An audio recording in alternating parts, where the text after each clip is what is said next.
I think, as much as I would like that debate to continue, but I think that was a great segue for my next question, public transit.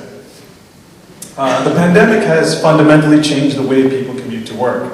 With more people working from home, many commuting by private vehicle to work to minimize exposure to virus, and on top of that, something that's not added onto the question, but I hear about it every day on CP24, regular closures for maintenance work and so forth. More and more buses are running empty and fewer people are using public transport. What would you do to sustain public transit infrastructure, and what would be your proposal to revitalize it or have more people get back onto public transit? We'll start with Ms. Chen. We are in a season of transition. We don't really know what it's going to look like on the other side.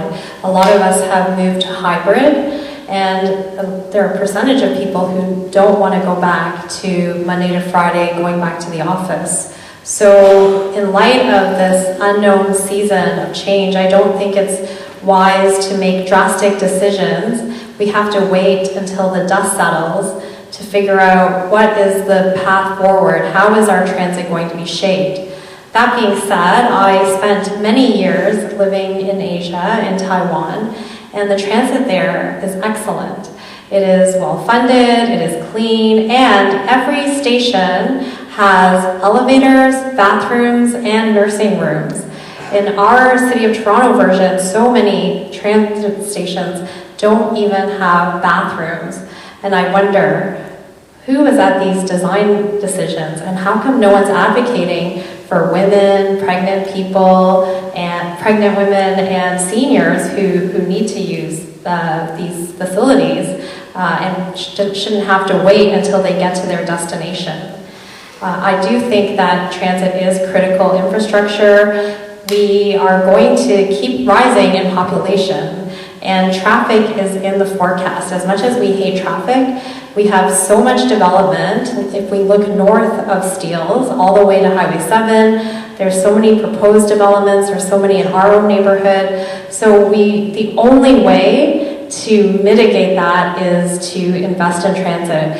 I don't think that we should only be relying on such a large percentage of our funding should come from fares, because clearly at this moment that's not reliable.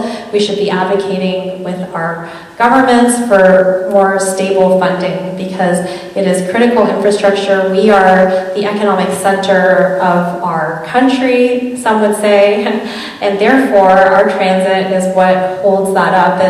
And beyond that, we also have to consider people who take transit often are lower socioeconomic demographics. And I know a family where, because of where they live, they actually take 2 hours to go to work on transit. So I really do believe that we can do better. I think we have to look at our Asian counterparts to look at how efficiently they're able to build and design new transit, and that is something that I'm committed to.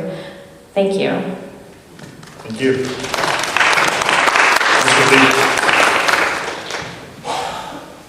Thank you for the question. We have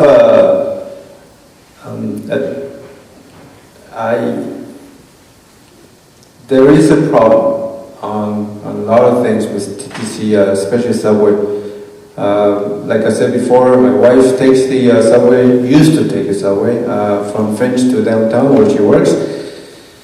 And unfortunately, there are some questionable person on the car, on the platform, where she did not feel comfortable. For last, I believe 6 months, she has told me she does not feel Danny, I don't feel comfortable anymore riding the subway. What should I do? Don't worry, I'll drive you. Now I'm driving now, my wife to downtown. Imagine the traffic. Anyways, we have to do something about that. Safety is not what it used to be on subways or public transit.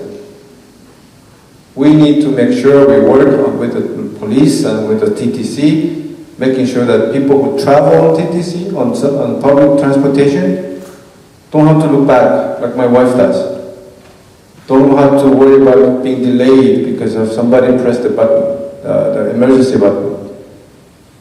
We need an efficient TTC and safe TTC, subway and public transportation, so that we can have more riders riding the subway. Not like my wife now, she's driving. So we need a increased ridership to increase the revenue in order for us to make sure that it is there. I am 100% in with the public transportation, but we cannot waste in certain ways so that we cannot operate it. Now, we had an opportunity for the TTC operations to go, the cost of operation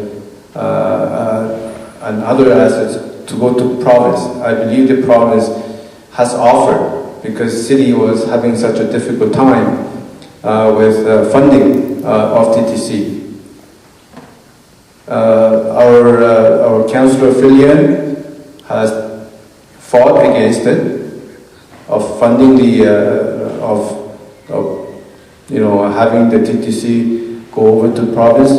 Now I think one of Marcus' platform is maybe have provinces help out with funding for the TTC. So I do not think that's the solution. The solution is keep it with the city, make sure that we increase the ridership, and those, I believe, there are some bus lines that only has one or two per person every time I see it. Especially one like Willowdale. Why not have smaller buses?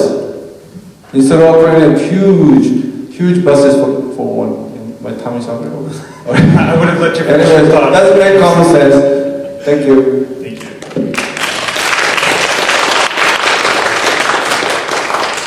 So I think to start, we can probably all agree that public transit is going to be critical to our city as we continue to grow, both in terms of moving people and mitigating traffic congestion, which we've already addressed as a significant concern, as well as environmentally. We need more reliance on public transportation. That's not going to happen unless it is convenient, reliable, safe, as Daniel has raised. But to be clear, in terms of the issues of subsidy, the TTC is currently the least government-subsidized transit system in North America. Since the province effectively removed themselves from that equation in the 1990s, the city has had to try to make up the difference, and we've got huge operating deficits as a result of that, specifically with state of good repair.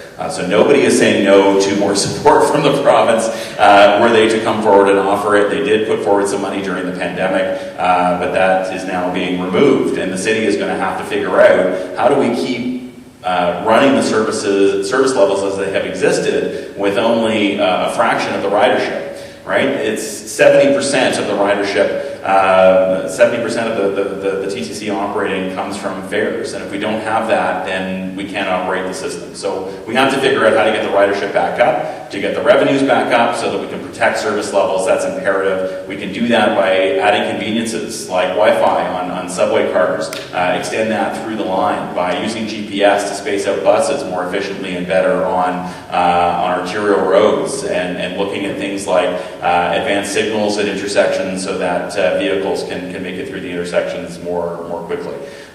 So this is absolutely critical. We also need to start planning ahead for long-term expansions because we know Line 1, as the population grows, whether or not people are returning to work as they used to, the population is going to grow, the ridership is going to come back up. We've got to figure out how to deal with congestion on Line 1. That's looking at things like extending the Finch LRT from Keele over to Yonge Street, creating that connection across the top, creating a connection out to the airport, and extending the Ontario line, the relief line that will be built up to the Ontario Science Centre at Eglinton, right up to Shepherd, so that those subway lines are connected. Thank you.